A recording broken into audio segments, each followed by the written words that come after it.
Sa puntong ito, balikan na natin ang anong mga nangyayari dyan sa Sandigan Bayan. Point lang dyan is kung ano namang i-file ng mga akusado, not only for those accused sa plunder but also in other cases like yung anti-graft, I'm sure whatever pleading they would file, I'm sure the court will act accordingly at the proper time. So at this point, it's too early to even speculate kung ano mangyayari. Basta sa ngayon, yung po'y maliwanag. Meron pong finding ng probable cause in all of the cases, plunder and graft cases. So sa ngayon, kagaya ng sinabi ko, siguro mag-isang oras na nasa labas na po yung warrant of arrest natin for the plunder.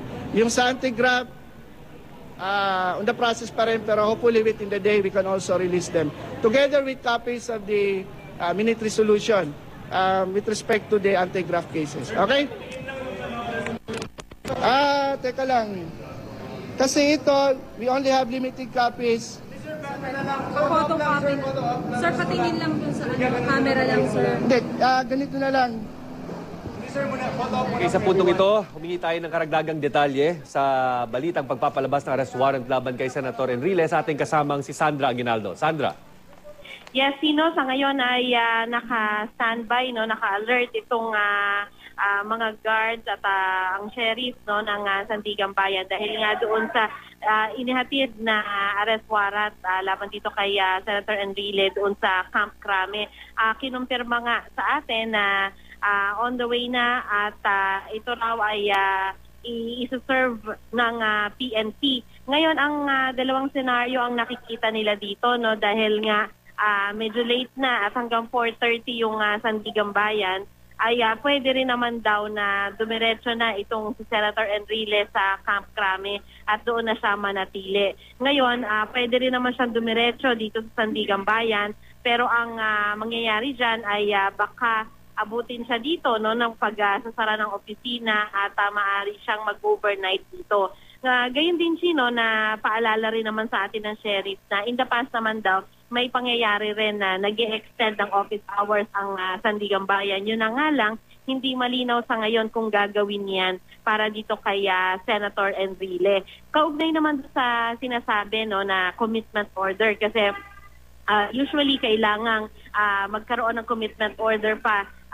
para doon sa mag-custody sa kanya gaya ng PNP. Ang sinabi sa atin ay maaari rin naman siyang makulong na doon sa Camp Crame at mag-report na lamang ang PNP dito sa Sandigan Bayan kaugnay nga doon na nasa kustodiya na nila itong si Senator Enrile. Sino? Sandra, hindi ba nakapagtataka o parang out of the ordinary itong pag-anunsyo pero actually nakalabas na itong mga sheriff para ihatid doon sa PNP yung sinasabing arrest warrant?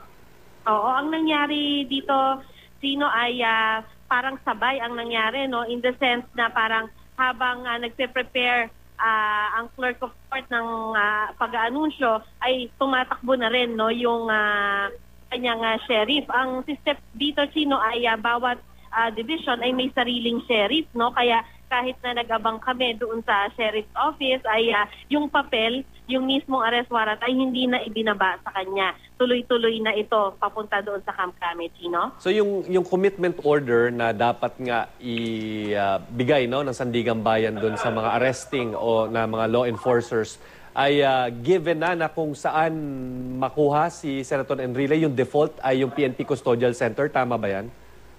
Oo, Chino, bali ang ano daw talaga, ang talagang yung sheriff ay papunta talaga sa Camp Crame para sabihan yung CIDG na sila ang naatasan, no, na mag-aresto kay Senator Enrile. At yung formalidad noon ay i-report na lamang later on. Maari daw yung mangyari na dumiretso na sa Camp Crame Senator Enrile at i-report na lamang ng PNP na siya ay under custody na, Chino. So ibig sabihin yung Sandigan Bayan gives the authority dito sa mga kawani ng pulis o kung sino man, kung kanino man susuko itong si Senator Enrile kung whether dadalhin siya sa custodial center or sa PNP General Hospital. So it doesn't need another order or commitment order na PNP Custodial Center or hospital siya. Tama ba? Okay. Yung sa hospital, wala daw ang pagkaintindi ko ng sheriff kanina, ano, ay, kasi wala na rin namang talagang kahilingan, no, na para siya malagay sa hospital. So, walang linaw yun as far as the sheriff is concerned kung siya ba ay may option na dumiretso sa ospital, no? Ang scenario lang na nakikita nila ay whether dito sa Sandigan Bayan o doon sa Camp Crame, no? Okay, maraming salamat, Sandra Aguinaldo. Sa punto po ito ay makakausap natin ang hepe ng Public Information Office ng PNP na si Chief Superintendent Ruben Theodore Sindak. Magandang hapon po, magandang hapon, Chief Sir Superintendent Sindak at si Chino Gaston po ito. Hawak niyo na po ba ang warrant of arrest na inilabas ng Sandigan Bayan para kay Senator Enrile? Sa ngayon, wala po. Alam naman natin lahat, kalalabas lang po ng warrant, inisyuhang warrant sa Sandigan Bayan at lahat naman din po kami ay nakaantabay na rin. Sir, malinaw na ba sir kung saan siya ikukulong, PNP Custodial Center or PNP General Hospital? Kasi alam natin, naghahanda rin yung mga doktor natin doon sa PNP General Hospital, sakaling doon papuntahin.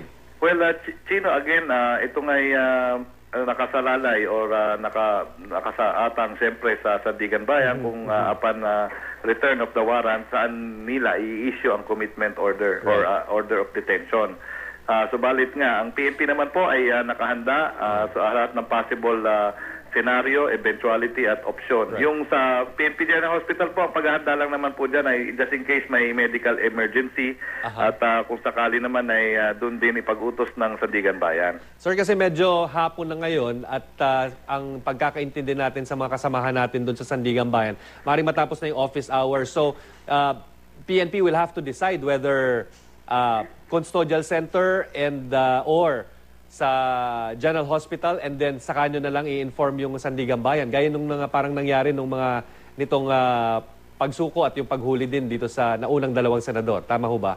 Yes, well, yes. At we will have to just deal with the matter when we get there. Yes. Sir, kamusta yung security natin dyan sa Campo Crame, no? Kasi 3 na ang senador ngayon at pagkakaintindi natin itong mga nakaraang araw ay may mga nasibak pa dahil sa mga pagkukulang dito sa mga kanilang tungkulin dito sa Custodial Center. So, how are things now when it comes to security dito sa ating mga high-profile detainees? Well, sa ngayon nga, lalo lang namin hinigpitan at pinaigting ang aming mga policies. Existing naman na to sa Custodial Center at inaayos lang namin at mga maharahil hindi lang masyadong napagtuunan ng pansin. Kaya this time po we are implementing rules and regulations, especially sa camp security regarding peace and order, lalo na sa loob ng camp, traffic management, ganun rin. Ito'y pinangasiwaan ng Headquarters Support Service ng PNP na siya ang primary office na in charge dito sa Camp Crame. Sir, any new rules ba para sa ating mga kasamahan sa media? Kasi ang intindi natin medyo naghigpit